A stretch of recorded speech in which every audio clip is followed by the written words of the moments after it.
Hey there, Chem student, and welcome back. This is lesson 5.4, and 5.4 says this: I can determine the empirical formula of a compound given the mass or percent composition. If you look at your unit list, we're right over halfway at 5.4 right here in the middle. So make sure that you are going through this list and reading these skills that you need to be concerned with. So let's toggle back to the whiteboard and let's get started. So the first thing that pops out at me as I read this definition is what in the world does the word empirical mean? So we have two types of formulas in chemistry. We have molecular and empirical formulas. And what empirical formula really means is the most reduced subscripts in a chemical formula.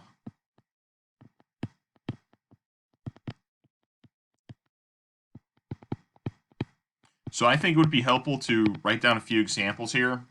And what I want you to notice is that a molecular formula gives you all of the elements in a specific formula.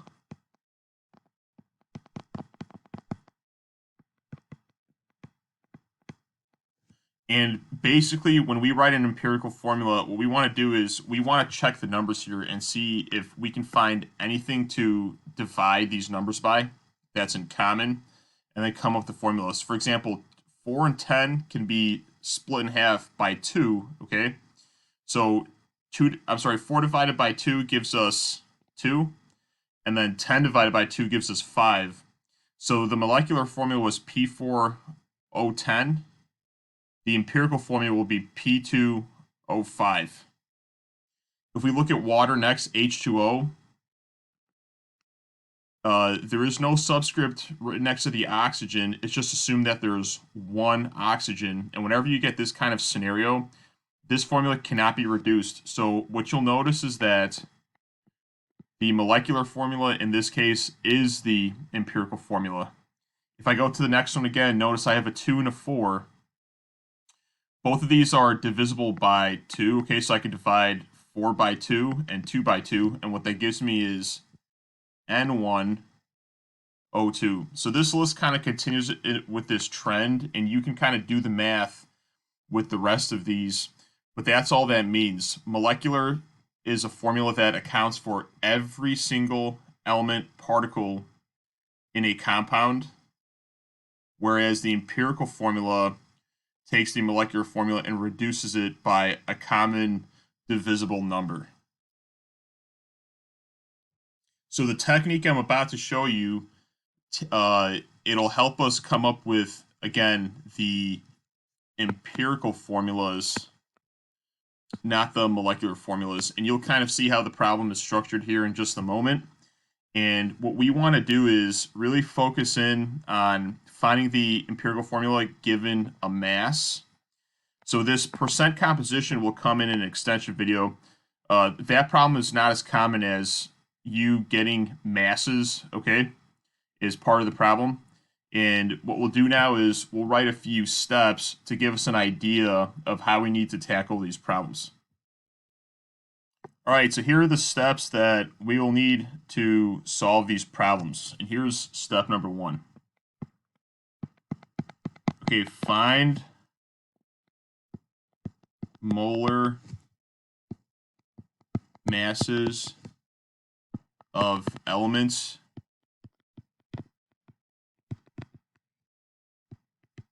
using the periodic table.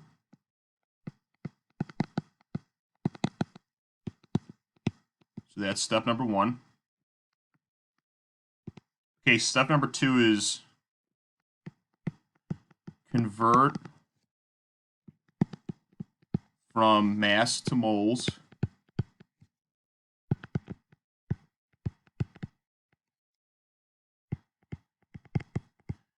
using proportions. Okay, so there was a video about this in this unit previously that went through this exact process. So if that sounds fuzzy, please take a look at that video. And number 3 is, and I'll explain this when we get to it, make a reduced ratio.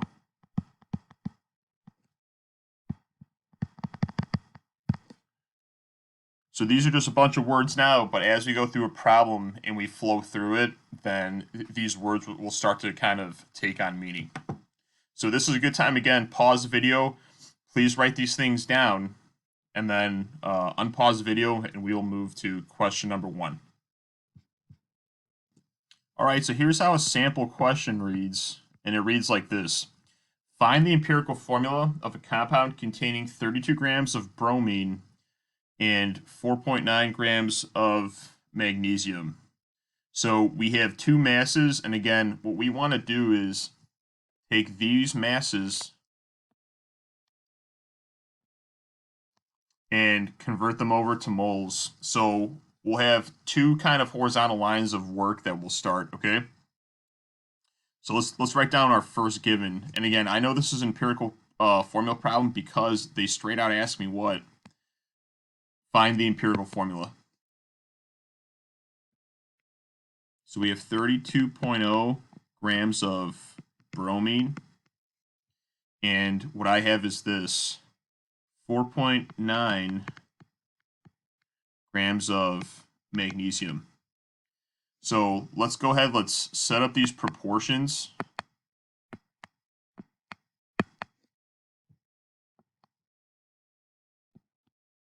And again, what I'm trying to do is convert from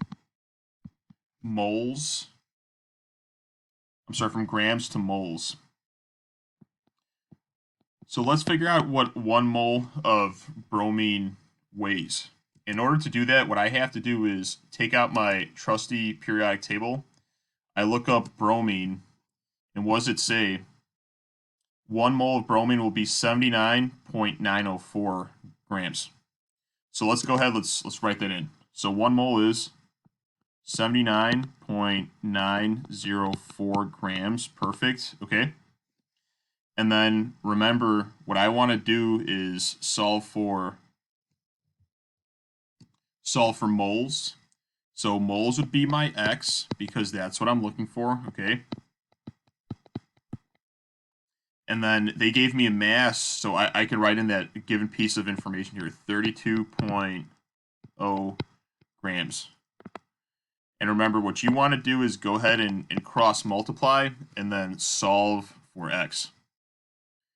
So we'll get something like this.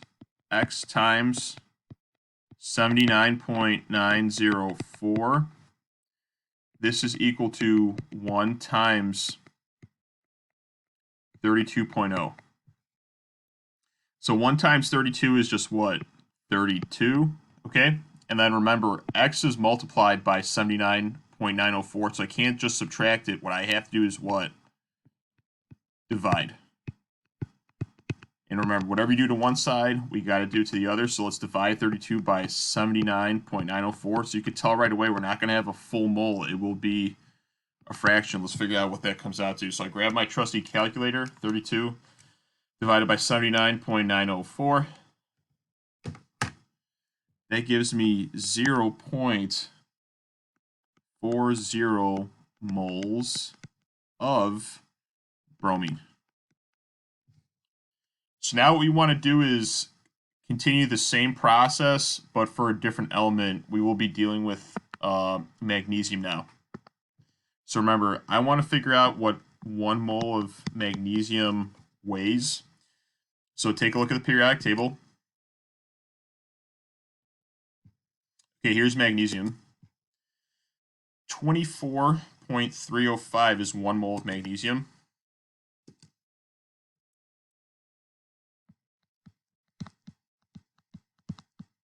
Okay, perfect. And again, I want to solve for moles because that's what I'm converting to from a mass of 4.9 grams. So now, same kind of deal. What I want to do now is cross multiply and solve for x. So we get x times 24.305. That is equal to 1 times 4.9. And again, anything times 1 is just itself. So that turns into 4.9. And then x is multiplied by 24.305.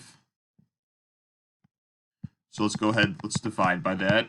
And whatever I do to one side, I have to do to the other side.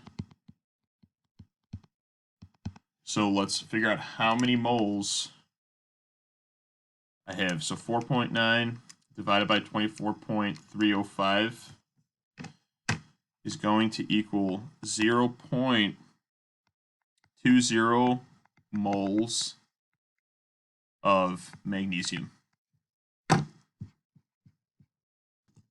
right, so now we're ready for step 3. Let's kind of scroll up and just review the steps that we've taken. So I found molar masses using the periodic table. I converted from mass to moles. And now here's this last piece. I have to make a reduced ratio, okay? So what I have to do now is take my two results, okay?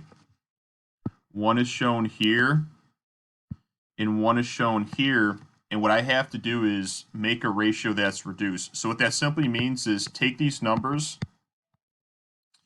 put them into a fraction as shown.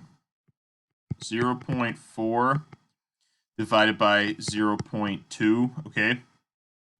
And what I need to do is grab my calculator and turn this fraction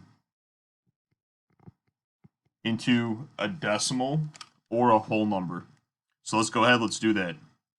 So 0.4 divided by 0.2, that gives me a whole number. The whole number is 2. Whenever you get a whole number, what I need to do is turn that into an improper fraction. So I take that number, divide it by 1, and I get 2 divided by 1 now. What this 2 divided by 1 allows me to do is to attach subscripts to the element, okay? So let's just write that down. Gives us subscripts. So here's what this means. So notice that this top number relates to bromine, right? That's where we pulled it from. The bottom number relates to magnesium. So I have 1 magnesium, okay, for every 2 bromines. And that would be my final answer. So just something to note. The top relates to bromine, and the bottom will relate to the other element, which is magnesium in this case. So we've come up with the empirical formula, and this now would be our final answer. So this is the empirical formula, and this problem is done. So at this point, please pause, rewind, review, take a look at these basic steps. In the next video, what we will do is handle one more empirical formula problem, and this one is a little bit different because there's another small step to be taken care of. And again, please look for that in part 2. It should be listed under the same playlist. Thank you, and have a great day.